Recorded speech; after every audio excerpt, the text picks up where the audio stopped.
और ये बड़े बड़े साइंसदान जो हम पे नाजिल किए गए, जो कहते थे कि इमरान खान को मुल्क चलाना नहीं आता। हम आ रहे हैं मुल्क बचाने के लिए।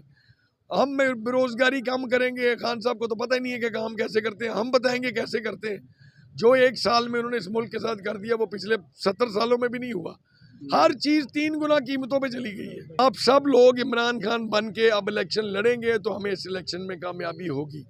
और अगर हमने कोई ढील ना दिखाई, कोई कमजोरी ना दिखाई, तो मैं आपको खुशखबरी ये देता हूँ कि मेरे मुकाबले में जो हाजी अकरम अंसारी साहब कैंडिडेट थे वो तकरीबन बैठ ही चुके हैं, उसको अंडरस्टैंड करते हैं कि क्या क्या पिछले 1 साल में यहाँ पे हुआ है। गुर्बत और बेरोजगारी इंतहा पे है, और अगर आप अपनी गुर्बत और बेरोजगारी से बेजार होके कुछ जोर से चीख मार दे तो थप्पड़ लगा पड़ता है ऑन टॉप ऑफ इट। ये जुल्म का निज़ाम और ये तूफान बदतमीजी जो इस मुल्क में फैला हुआ है, जिसमें लोगों की, बेटियों की और माओं की इज्जतें भी अपने घरों के अंदर, अपने बेडरूमों में महफूज नहीं है, कि अनजान पुलिस वाले घरों में घुसे और जाके दुपट्टे खींचते रहे। इस निज़ाम को बदलने की शदीद ज़रूरत है, नहीं तो हमारी ज़िंदगी यहाँ पे जानवरों से भी बुरी है। पाकिस्तान में जो पढ़ा लिखा तबका इस मुल्क में था, एक एक करके जितना ब्रेन ड्रेन इस मुल्क का हुआ है आप सोच नहीं सकते। लाखों की तादाद में पढ़े लिखे नौजवान मुल्क छोड़ छोड़ के यहाँ से भागने को तैयार बैठे। कुछ चले गए, बाकी रेडी बैठे कि किसी को अपॉर्चुनिटी मिले तो वो 1 मिनट में निकल जाए। खान साहब का विजन इस मुल्क को तरक्की की राह पर गामजन करने का था, अपने नौजवानों को पढ़ाने का था। उनका विजन ये था कि लोग बाहर से नौकरियां करने पाकिस्तान आए, बजाय कि हमारे पढ़े लिखे बाहर को भागे। हमने वो दौर वापस लाना है और हमने इमरान खान को दोबारा वजीर आजम की कुर्सी पे बिठाना है। और इंशाअल्लाह पाकिस्तान की तारीख का सुनहरा दौर था वो। और ये बड़े बड़े साइंसदान जो हम पे नाजिल किए गए, जो कहते थे कि इमरान खान को मुल्क चलाना नहीं आता। हम आ रहे हैं मुल्क बचाने के लिए। हम बेरोजगारी कम करेंगे। खान साहब को तो पता ही नहीं है कि काम कैसे करते हैं, हम बताएंगे कैसे करते हैं। जो 1 साल में उन्होंने इस मुल्क के साथ कर दिया वो पिछले 70 सालों में भी नहीं हुआ। हर चीज 3 गुना कीमतों पे चली गई है। आपके पास और हमारे पास इस सारे जुल्म और जबर के निज़ाम से बचने के लिए अब एक आखिरी तरीका एक ही रह गया, जो हमारा जायज़ हक है। 8 तारीख को अपने घरों से निकलें, सुबह 8 बजे बाहर निकल कर इस शटल कॉक के निशान को, जो कि पाकिस्तान तहरीक इंसाफ का नया निशान है, चिड़ी छिके वाली चिड़ी, जो ख्याल कास्त्रो साहब की भी और मेरी, हम दोनों का निशान यही है, नीचे और ऊपर दोनों सीटों पे। बल्ले के निशान को आप अपने ज़हन से निकालें और उनकी जो खाम ख्याली थी कि लोग कंफ्यूज हो जाएंगे, उसको दूर साबित करें कि वोट इमरान खान का है, बल्ले का नहीं है। लोगों के दिलों में इमरान खान बसता है, बल्ला नहीं बसता। और अब ये चिड़ी ही बल्ले से ज्यादा काम करेगी।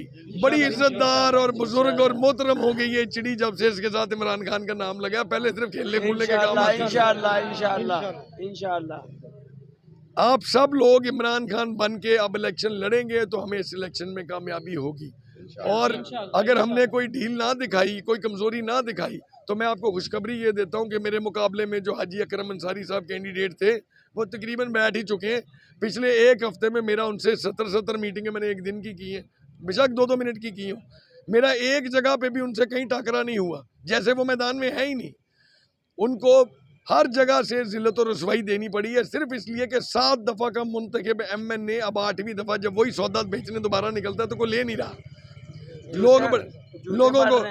लोगों को बड़े अच्छे तरीके से पता कि ये इस शख्स की क्या परफॉर्मेंस है। नीचे जो मलिक साहिबान है उनकी परफॉर्मेंस भी अल्लाह के फजल से कम उनकी भी नहीं है, उनकी 2 अच्छा ज़्यादा ही हो। ख्याल कास्त्रो साहब भी और मैं भी, अगर हमारे भाइयों की दुआएं बिल्कुल आजिज़ी से सर झुका के अल्लाह की ताला की ज़ात से रहम मांगते हुए और बड़े मोहतात अल्फाज में मैं ये बात करता हूँ कि अल्लाह की ज़ात को बुरा ना लगे, इंशाअल्लाह बफज़ल खुदा आपकी दुआओं से हम दोनों नया रिकॉर्ड कायम करेंगे। 1 लाख वोट की लीड से अकरम अंसारी साहब ये इलेक्शन हार रहे हैं। और ख्याल कास्त्रो साहब की लीड भी पिछली दफा से दुगनी है। 1 लाख इसलिए नहीं हो सकती क्योंकि उनका हल्का आधा है। क्या हमें आप लोगों की मोहब्बत और शफकत उसी तरीके से मिलेगी जो हमें खान साहब ने वादा किया था? इंशाअल्लाह। आपका बहुत बहुत शुक्रिया। अब आज के बाद ये इलेक्शन अब आप दोस्तों के हवाले है। आपने ही 8 फरवरी को इलेक्शन लड़ना है और अपने वोट का पैरा भी देना है। और एक दिन बेशक 24 घंटे लगे, आप लोगों ने पोलिंग स्टेशन नहीं छोड़ दें। अपना वोट भुगताने के बाद घर वालों का, उसके बाद गली वालों का, और सारे वोट भुगताने के बाद आपने पोलिंग स्टेशन पे जाके बैठ जाना है, ताकि आपके पोलिंग एजेंट्स की हौसला अफजाई हो और तहरीक इंसाफ डट के अपना ये इलेक्शन लड़े और साबित करे कि जो कहते थे ना कि साडी गल हो गई है, उन्होंने जद्देदान जान की गल हो गई है और उन्होंने कोई गल चल नहीं हुई। लोगों के वोट नाल इलेक्शन फाइनलाइज होएगा। ਜਦੋਂ ਕਿਸੇ ਬੰਦੇ ਨੇ ਅੰਦਰ ਜਾਣਾ ਤੇ ਜਾਂ ਉਹਦੇ ਰੱਬ ਨੂੰ ਪਤਾ ਜਾਂ ਉਹਦੇ ਦਿਲ ਨੂੰ ਪਤਾ ਕਿ ਉਹਨੇ ਵੋਟ ਕਿਹਨੂੰ ਪਾਇਆ। ਹਾਂਜੀ ਬਿਲਕੁਲ ਤੁਸੀਂ ਵੇਖਣਾ ਕਿ ਉਹਨਾਂ ਦੇ ਨਾਲ ਇਹ ਵੀ ਹੋਣਾ, ਕੁਝ ਲੋਕ ਡਰ ਦੀ ਵਜ੍ਹਾ ਨਾਲ ਵੀ ਨਹੀਂ ਬੈਠੇ। 80% वोट पीटीआई का है, 70% खुलेआम है, 10% मुनाफिकत के साथ भी है। उनके जिन लोगों में इतनी जुर्रत नहीं है कि वो उनको फेस कर सके, बदमाशी को फेस कर सके, वो नून लीग के कैंपों में, खुदा की कसम खा के कहता हूँ, मैंने कल पूरे पीपी 117 के अंदर जितने मेरे रास्ते में नून लीग के दफ्तर हैं, मैंने उतर के एक दफ्तर के अंदर बैठ के उनसे गप्पे लगाई हैं, उनसे सलाम लिए और उनसे दुआएं लेके उठाऊँ। फ्लैक्सें ज़रूर लगी हुई थी, बंदे ज़रूर बैठे थे, किसी न किसी मजबूरी को। हर एक ने मेरे कान में कहा मियाँ साहब जाओ जी, ये तो कोई कहानी नहीं है। और यही नतीजा है। हाजी अकरम अंसारी साहब को कल मलवैया वाला के तैमूर खान के डेरे पे, मैंने डेरा भी बता देता हूँ, स्टेज से उतार के उनको गाड़ी में बिठा के घर भेज दिया गया। और ये जिल्लत उनकी 7 दफ़ा की परफॉर्मेंस की वजह से उनको मिली है। बिल्कुल जो मोहब्बत और शफकत आप लोगों ने उन पर इतने साल आपके बुजुर्गों ने की थी, जिसके बदले में उन्होंने टके का काम नहीं किसी का किया, ये उसी बात का नतीजा है कि 8वीं दफ़ा अब लोग झूठ मान नहीं रहे। वो पिछला इलेक्शन भी उन्होंने लूज किया और इस इलेक्शन में वो बहुत बुरे तरीके से इंशाल्लाह लूज करेंगे। आपकी बहुत मेहरबानी, बहुत शुक्रिया, अपनी दुआओं में याद रखिएगा। और हमारी अब यहाँ पे इस यूनियन काउंसिल में कमी महसूस नहीं होनी चाहिए। आप सारे दोस्त बहुत हैं इलेक्शन लड़ने के लिए। Thank you.